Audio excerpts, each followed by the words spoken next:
Hello friends, welcome to the success Kendra. Friends, आज इस video में हम लोग 2213 पोस्ट बिहार दरोगा का जो पीटी एग्जाम 26 दिसंबर 2021 को लिया जाएगा। फ्रेंड्स, उसके लिए एडोटेरिया का जो नया वॉल्यूम 3 प्रैक्टिस बुक आया हुआ है उसका आज हम लोग सेट नंबर 2 कवर करेंगे। इससे पहले वाले वीडियो में हम लोगों ने सेट नंबर 1 को कवर कर लिया था। तो फ्रेंड्स, अगर आपने सेट नंबर 1 को नहीं देखा है तो देख लीजिएगा, लिंक आपको इस वीडियो के डिस्क्रिप्शन में मिल जाएगा। चैनल पर अगर आप पहली बार आए हैं तो चैनल को सब्सक्राइब कर लीजिएगा, साथ ही साथ बेल आइकन को जरूर दबा लीजिएगा ताकि जब भी इस तरह का कोई भी इंपॉर्टेंट वीडियो अपलोड किया जाए तो उसका नोटिफिकेशन सबसे पहले आपके पास पहुंच जाए। तो चलिए फ्रेंड्स, बिना देरी किए हुए आज का सेशन स्टार्ट करते हैं। फ्रेंड्स, प्लीज़ वीडियो को लाइक और शेयर जरूर कर दीजिएगा। फ्रेंड्स, प्रैक्टिस सेट नंबर 2 का पहला प्रश्न देखिएगा। पहला प्रश्न है फ्रेंड्स कि अक्टूबर 2021 के लिए साहित्य का नोबेल पुरस्कार सम्मान से किस व्यक्ति को सम्मानित किया गया है। फ्रेंड्स, आप कोशिश कीजिएगा 5 से 7 सेकंड के बीच में अपना आंसर चुन लेने के लिए। उसके बाद जो भी करेक्ट आंसर होगा पूरी डिटेल में मैं आपको बता दूंगा। तो देखिए फ्रेंड्स, इस वर्ष यानी कि 2021 में साहित्य के नोबेल पुरस्कार से तंजानिया के अब्दुल रज्जाक गुरनाह को सम्मानित किया गया। ध्यान रखेंगे, ये अब्दुल रज्जाक गुरनाह जो है ये कहाँ के हैं? तंजानिया के हैं।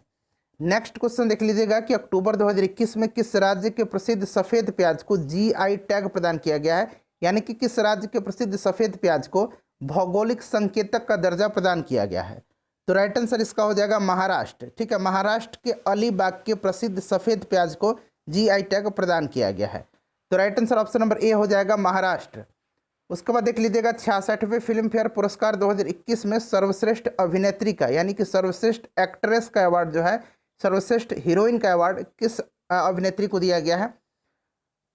तो फ्रेंड्स, ये दिया गया है तापसी पन्नू को। ठीक है, थप्पड़ मूवी के लिए, ध्यान रखेंगे, तापसी पन्नू को थप्पड़ मूवी के लिए दिया गया है। और सर्वश्रेष्ठ अभिनेता पूछा जाता तो ये दिया गया है किनको? तो ये दिया गया है आपको इरफान खान को। ठीक है, चलिए नेक्स्ट क्वेश्चन देख लीजिएगा कि शिल्पग्राम महोत्सव 2021 का आयोजन कहाँ किया गया। शिल्पग्राम महोत्सव 2021 का आयोजन जो है ये असम के गुवाहाटी में किया गया। तो राइट आंसर यहाँ पर असम हो जाएगा, ध्यान रखेंगे। ठीक है फ्रेंड्स, इंपॉर्टेंट है, जरूर ध्यान रखिएगा। उसके बाद देख लीजिएगा कि QS best student cities ranking 2021 में मुंबई का स्थान क्या है। अच्छा देखिए, इसमें पहले स्थान पर जो है, पहले स्थान पर कौन है? तो पहले स्थान पर लंदन है। ठीक है, पहले स्थान पर लंदन है। इसमें अगर हम मुंबई की बात करते हैं तो मुंबई का स्थान 106वां है। ठीक है, और अगर आपसे पूछा जाए बेंगलुरु का स्थान तो बेंगलुरु का स्थान 110वां है। इसको भी याद रखिएगा, बेंगलुरु 110वें नंबर पर और मुंबई 106वें नंबर पर। पहले नंबर पर लंदन रहा है। उसके बाद देखिए, हाल ही में भारतीय वायुसेना के नए प्रमुख कौन बने हैं? तो बहुत ही इंपॉर्टेंट क्वेश्चन है आपके एग्जाम के दृष्टिकोण से। तो air chief marshal V R. Chaudhary बने हैं, विवेक राम चौधरी बने हैं। ध्यान रखेंगे, option number A right answer इसका हो जाएगा। ठीक है, और ये 27वें जो है वायुसेना प्रमुख बने हैं। चलिए उसके बाद देखिएगा कि अमेजोनिया 1 उपग्रह को किस प्रक्षेपण यान द्वारा प्रक्षेपित किया गया है। देखिए, अमेजोनिया 1 जो है, यह जो अमेजन का वर्षा वन है उसकी निगरानी के लिए ये जो है ब्राज़ील ने, ये ब्राज़ील का है और लॉन्च किया है किसने? इसरो ने इसको लॉन्च किया है। ठीक है, तो राइट आंसर इसका हो जाएगा आपका PSLV C51। Option number B right answer हो जाएगा, polar satellite launch vehicle. GSLV का कल ही मैंने बताया था, geosynchronous satellite launch vehicle.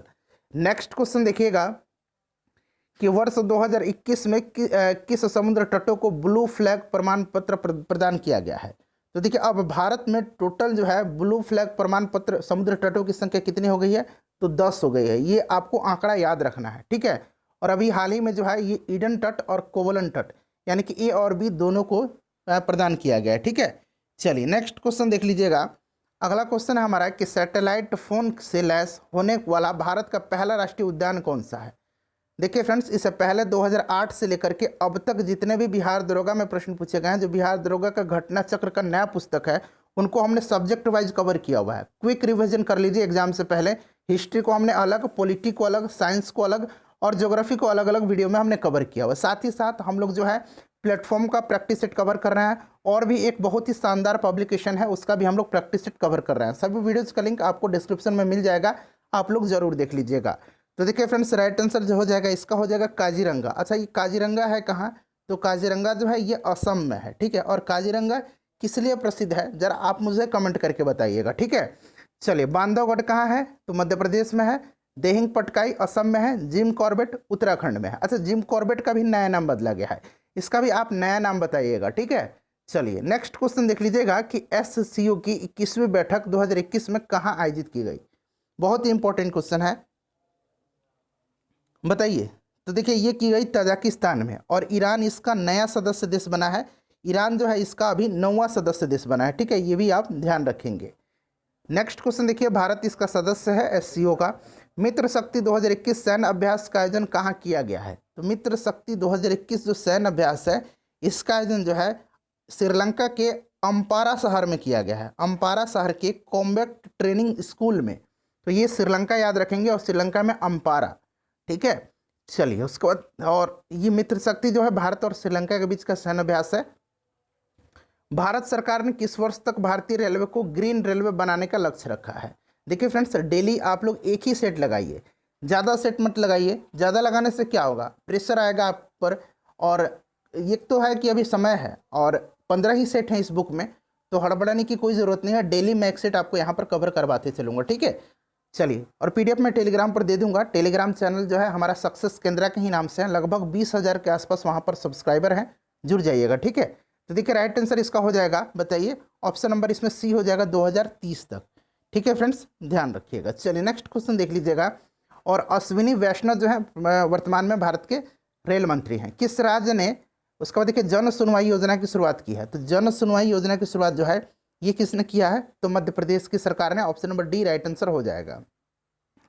सेहत OPD पोर्टल को किस मंत्रालय द्वारा लॉन्च किया गया है। तो देखिए सेहत OPD पोर्टल जो है, इसके द्वारा जो है क्या किया जाएगा, इसका उद्देश्य जो है सशस्त्र बलों और उनके परिवार को जो है टेलीमेडिसिन सेवाएं प्रदान करना है। और देखिए ये जो किस मंत्रालय के द्वारा, तो अब आपको समझ में आ गया होगा, ये रक्षा मंत्रालय के द्वारा जो है ये स्टार्ट किया गया है। उसके बाद देखिएगा पुस्तक human rights and terrorism in India के लेखक कौन है। तो इस पुस्तक को लिखा है सुब्रमण्यम स्वामी ने, ऑप्शन नंबर B हो जाएगा। उसके बाद नेक्स्ट क्वेश्चन देख लीजिएगा कि भारत सरकार ने वर्ष 2025-26 तक राजकोषीय घाटा को GDP का, ग्रॉस डोमेस्टिक प्रोडक्ट का कितना प्रतिशत करने का लक्ष्य रखा है। तो फ्रेंड्स ये करने का लक्ष्य रखा है 4.5%। उसके बाद देख लीजिएगा बजट 2021-22 के अनुसार देश में कुल कितने सैनिक स्कूल खोले जाएंगे। तो ये हो जाएगा 100 सैनिक स्कूल खोले जाएंगे। नेक्स्ट क्वेश्चन देख लीजिएगा कि अप्रैल 2020 से सितंबर 2020 तक भारत में सर्वाधिक FDI किस देश से आया है। तो फ्रेंड्स यह है सिंगापुर से। और भारत में अगर राज्यों की बात करें तो सबसे ज़्यादा गुजरात राज्य में FDI आया है, ठीक है, तो ये सिंगापुर हो जाएगा। देखिए 19 नंबर है कि टोक्यो पैरा ओलंपिक में भारत के लिए पहला पदक किसने जीता था। टोक्यो पैरा ओलंपिक पूछाएगा। टोक्यो ओलंपिक में मीराबाई चानू ने जीता था पहला मेडल, और टोक्यो पैरा ओलंपिक में जीता है भामिना पटेल ने। भामिना पटेल ने भी रजत पदक जीता है। और ये किस खेल से संबंधित हैं, तो टेबल टेनिस से, ठीक है, और ये गुजरात की रहने वाली हैं, ध्यान रखिएगा। उसके बाद देखिएगा टोक्यो पैरा ओलंपिक में स्वर्ण पदक जीतने वाले बैडमिंटन खिलाड़ी प्रमोद भगत का संबंध बिहार के किस जिले से है। देखिए प्रमोद कुमार जो है ये बिहार के वैशाली के रहने वाले हैं, और ये किस खेल से संबंधित है, तो बैडमिंटन से। इन्होंने कौन सा मेडल जीता है, तो स्वर्ण पदक जीता है। सबको ध्यान रखना है, right answer option number A हो जाएगा, वैशाली। उसके बाद देखिए किस देश ने भारत से ब्रह्मोस मिसाइल सहित अन्य उपकरण खरीद हेतु समझौता किया है। तो फ्रेंड्स यह देश है Philippines, option number C right answer हो जाएगा, फिलीपींस, ध्यान रखेंगे। नेक्स्ट क्वेश्चन देखिएगा किस संस्था द्वारा देश के पहले नैनो यूरिया लिक्विड को लॉन्च किया गया है। तो ये किसने किया है, ये क्या है, इफ्को ने, IFFCO। देखिए इसका फुल फॉर्म क्या होता है, इंडियन फार्मर्स फर्टिलाइजर कॉर्पोरेटिव, ठीक है, ध्यान रखेंगे। चलिए नेक्स्ट क्वेश्चन देख लीजिएगा कि हाल ही में एस्टोनिया की पहली महिला प्रधानमंत्री कौन बनी है। काफ़ी इंपॉर्टेंट क्वेश्चन है। देखिए एस्टोनिया जो है इसकी पहली महिला प्रधानमंत्री बनी है Kaja Kallas, option number A right answer इसका हो जाएगा। नवीनतम आंकड़ों के अनुसार भारत का दूसरा सबसे बड़ा तेल आपूर्तिकारक देश कौन बना है। तो देखिए फ्रेंड्स राइट आंसर जो हो जाएगा इसका हो जाएगा, हाल ही में जो है अमेरिका ने सऊदी अरब को पीछे छोड़ते हुए भारत का दूसरा सबसे बड़ा तेल आपूर्तिकारक देश बन गया। तो ये हो जाएगा आपका अमेरिका। पहले स्थान पर इराक है, ध्यान रखेंगे।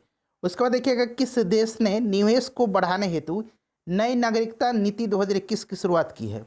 तो ये किया है किसने, संयुक्त अरब अमीरात ने, UAE ने, option number D right answer इसका हो जाएगा। उसके बाद देखिए फ्रेंड्स मैथ के क्वेश्चन है। मैथ के क्वेश्चन जो है यहाँ से 26 से 30 तक है, फटाफट मैं इनका आंसर बता देता हूँ। 51:58 हो जाएगा। उसके बाद देख लीजिएगा इसका जो हो जाएगा 5 हो जाएगा। उसके बाद देखिएगा 28 का जो हो जाएगा फ्रेंड्स वो 30 हो जाएगा। 29 का देखिए, 29 का जो करेक्ट आंसर हो जाएगा ये 177 हो जाएगा। और 30 का जो करेक्ट आंसर हो जाएगा वो हो जाएगा आपका कितना, तो ये हो जाएगा एंगल ए। ठीक है, चलिए नेक्स्ट क्वेश्चन देखेंगे 31 से। निम्नलिखित में से कौन सा राज्य पड़ोसी देश भूटान के साथ सीमा साझा नहीं करता है? तो देखिए भूटान के साथ जो है सिक्किम, असम, पश्चिम बंगाल तथा अरुणाचल प्रदेश लगते हैं। देखिए इनमें से राइट आंसर क्या हो जाएगा, नहीं पूछा गया, तो इसमें से देख लीजिएगा असम लगता है, पश्चिम बंगाल लगता है, अरुणाचल प्रदेश भी लगता है। तो इनमें से कोई नहीं, राइट आंसर इसका हो जाएगा। देखिए अरावली पहाड़ी के पश्चिमी छोर से निम्न में से कौन सी नदी निकलती है? तो देखिए ये लूनी नदी भी निकलती है और माही नदी भी निकलती है। तो ये और भी दोनों राइट आंसर इसका हो जाएगा। ठीक है, ध्यान रखिएगा। उसके बाद देखिए सैंडल पीक की अवस्थिति है। तो सैंडल पीक जो है फ्रेंड्स, यह अंडमान निकोबार का सबसे ऊंचा पर्वत है। ठीक है, अंडमान निकोबार द्वीप समूह की सबसे ऊंची पर्वत चोटी सैंडल पीक है, जो उत्तरी अंडमान में स्थित है। ठीक है, उत्तरी अंडमान द्वीप में यह स्थित है। तो उत्तरी अंडमान द्वीप हो जाएगा, ऑप्शन नंबर बी इसका राइट आंसर हो जाएगा। दिए गए विकल्पों में कौन कृष्णा की सहायक नदी नहीं है? तो देखिए इनमें से जो है कृष्णा की सहायक नदी कौन नहीं है? तो पेनगंगा हो जाएगा। पेनगंगा जो है फ्रेंड्स, पेनगंगा और वैनगंगा, ठीक है, वैनगंगा, पेनगंगा, वैनगंगा, इंद्रावती, मंजीरा, ये सभी जो है गोदावरी की सहायक नदियां हैं। ठीक है, चलिए विश्व में तंबाकू का सबसे बड़ा उत्पादक देश कौन है? तो फ्रेंड्स ये चाइना है। सबसे बड़ा उत्पादक और सबसे बड़ा उपभोक्ता देश चाइना है।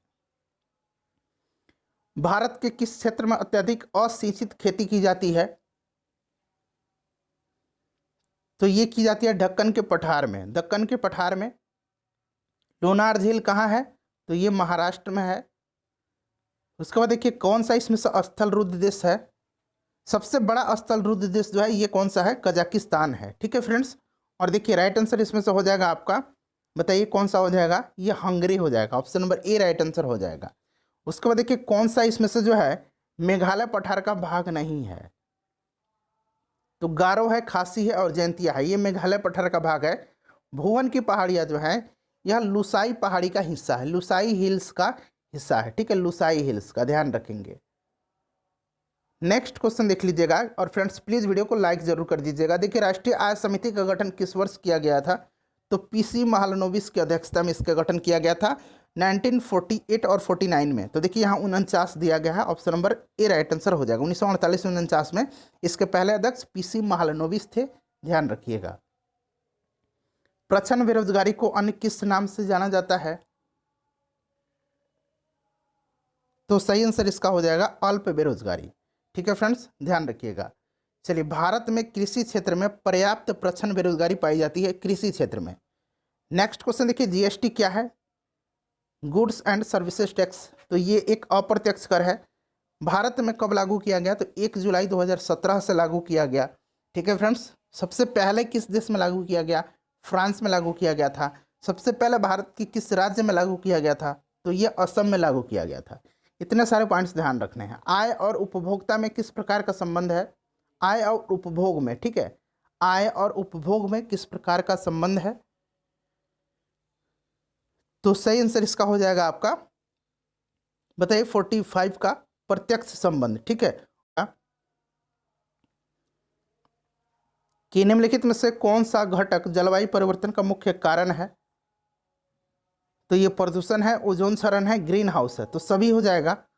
उसके बाद देखिएगा कि क्योटो प्रोटोकॉल को किस वर्ष UNFCCC द्वारा स्वीकारा गया था? तो देखिए UNFCCC का मतलब क्या होता है? United nation framework convention on climate change. ठीक है, ये स्वीकारा गया था 1997 में। Option number A right answer इसका हो जाएगा। ठीक है, चलिए उसके बाद देखिएगा ओजोन परत कहाँ अवस्थित है? तो ओजोन परत जो है फ्रेंड्स ये अवस्थित है समताप मंडल में। समताप मंडल को अंग्रेजी में स्ट्रेटोस्फीयर कहा जाता है। अगला क्वेश्चन देखिएगा कि इनमें से सुमेलित करना है। सिमिलीपाल कहाँ है? तो ये हो जाएगा उड़ीसा में, गिर गुजरात में, जिम कॉर्बेट उत्तराखंड में, और सरिस्का जो हो जाएगा, सरिस्का कहाँ है? सरिस्का मेरे ख्याल से राजस्थान में है। ठीक है, तो इनमें से देखिएगा मेरे ख्याल से सरिस्का तो राजस्थान में आता है, तो इनमें से कोई नहीं होना चाहिए। ठीक है, तो ये मिलान जो है ये गलत दिया गया है। चलिए नेक्स्ट क्वेश्चन देख लीजिएगा सर, इसका राजस्थान में है, ध्यान रखेंगे। चलिए उसके बाद 49 नंबर देख लीजिएगा कि वन रिपोर्ट 2019 के अनुसार किस राज्य में वनों का प्रतिशत सर्वाधिक है। बताइए किस राज्य में वनों का प्रतिशत जो है सर्वाधिक का प्रतिशत पूछा गया है। तो प्रतिशत जो है ये सबसे ज़्यादा मिजोरम में है। ठीक है, वन क्षेत्र अगर सिंपली पूछा जाता तो सबसे ज़्यादा वन क्षेत्र मध्य प्रदेश में है। नेक्स्ट क्वेश्चन देख लीजिएगा कि सत्य फल किस में विकसित होते हैं। तो देखिए सत्य फल जो हैं ये अंडाशय में, ठीक है, और सत्य फल के उदाहरण हैं आम, कीवी, नाशपाती। कीवी जो है और आम जो है, नाशपाती जो है, ये सभी सत्य फल हैं। उसके बाद देखिए कॉड लिवर तेल मुख्य रूप से किससे संबंधित है। कॉड लिवर तेल जो है यह विटामिन डी का अच्छा स्रोत होता है। ऑप्शन नंबर ए जो है राइट आंसर हो जाएगा। यह मछली से प्राप्त होता है कॉड लिवर ऑयल, ध्यान रखेंगे। उसके बाद देखिएगा निम्न में से किसे प्रोटीन का कारखाना कहा जाता है। तो प्रोटीन का जो फैक्ट्री कहा जाता है वो कहा जाता है राइबोसोम को। ठीक है, राइबोसोम को। माइटोकॉन्ड्रिया को आपको क्या कहा जाता है, कोशिका का पावर हाउस कहा जाता है। ठीक है, चलिए नेक्स्ट क्वेश्चन देख लीजिएगा कि वह जीव जिसमें केंद्रक झिल्ली का अभाव होता है उसको क्या कहा जाता है। तो उसको कहा जाता है प्रोकैरियोट। ठीक है, प्रोकैरियोट कहा जाता है। Option number D right answer हो जाएगा। देखिए सिनकोना पौधे के किस भाग में कुनैन प्राकृतिक रूप में पाया जाता है। सिनकोना पौधे के किस भाग में कुनैन प्राकृतिक रूप में पाया जाता है। तो ये छाल में पाया जाता है। Option number D right answer हो जाएगा। उसके बाद देखिए निम्नलिखित में कौन संशोधित भूमिगत तना का एक उदाहरण है। तो ये हो जाएगा आपका आलू। ठीक है, उसके बाद नेक्स्ट क्वेश्चन देख लीजिएगा, पूछा गया है कि कौन सा कथन जो है फ्लोएम के बारे में सही है। तो देखिए इसमें से फ्लोएम के बारे में जो सही है वो दिया गया है आपका कौन सा, ये हो जाएगा आपका फ्लोएम फोटोसिंथेटिक उत्पादों का परिवहन करता है। ठीक है, और फ्लोएम पानी का और खनिजों का परिवहन करता है, ये गलत है। फ्लोएम नहीं, जाइलम करता है। ठीक है, जाइलम। और फ्लोएम का काम क्या है, जो खाद्य पदार्थ हैं, भोज्य पदार्थ हैं, उनका परिवहन करना। नेक्स्ट क्वेश्चन देख लीजिएगा कि स्थलीय हरे पौधों की पत्तियों से कितनी मात्रा में उपलब्ध सौर ऊर्जा को खाद्य ऊर्जा में परिवर्तित किया जाता है। तो फ्रेंड्स ये किया जाता है 1% को। ठीक है, 1% राइट आंसर इसका हो जाएगा।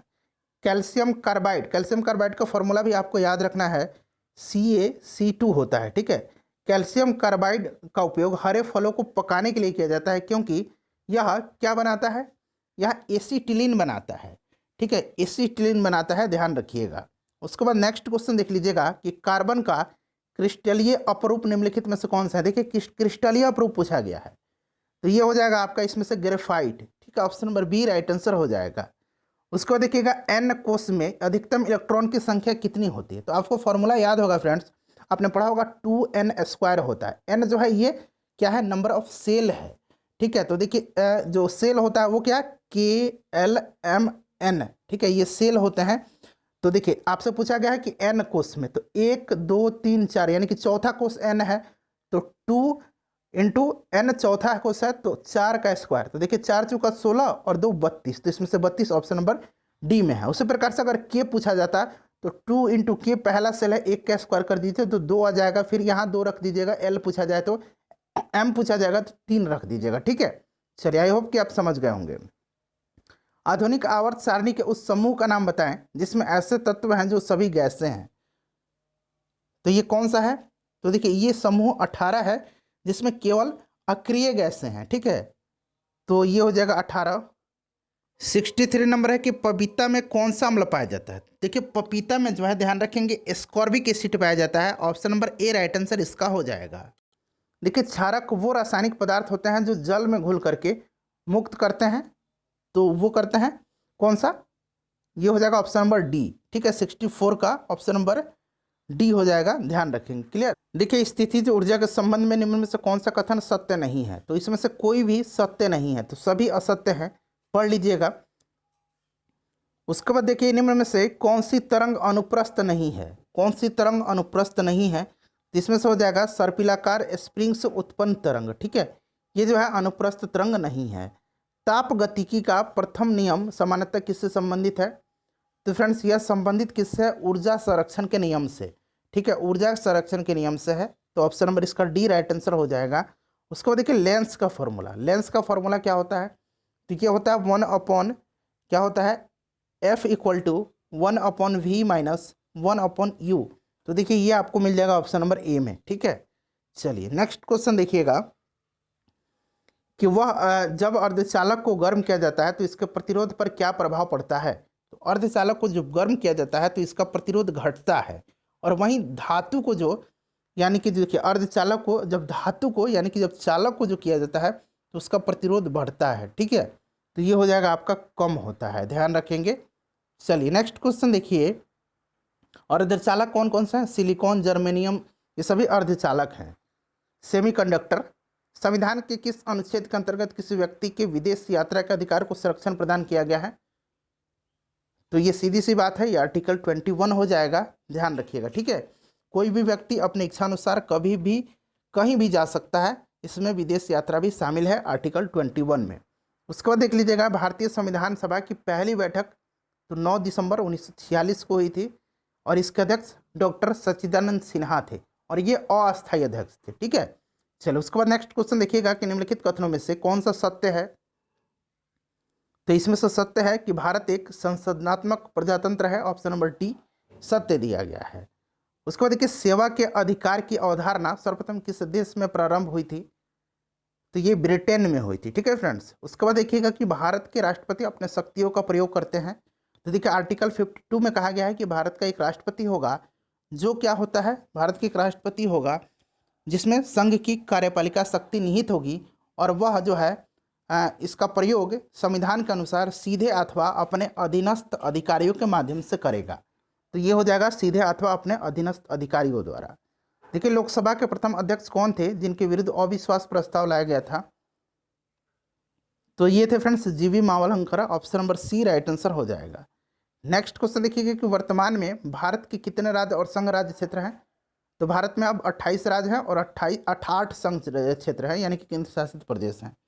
ठीक है, चलिए उसके बाद नेक्स्ट क्वेश्चन देखते हैं कि जनसंख्या नियंत्रण एवं परिवार कल्याण जो है, परिवार नियोजन है जो है, ये संविधान की 7वीं अनुसूची के किस सूची के विषय है।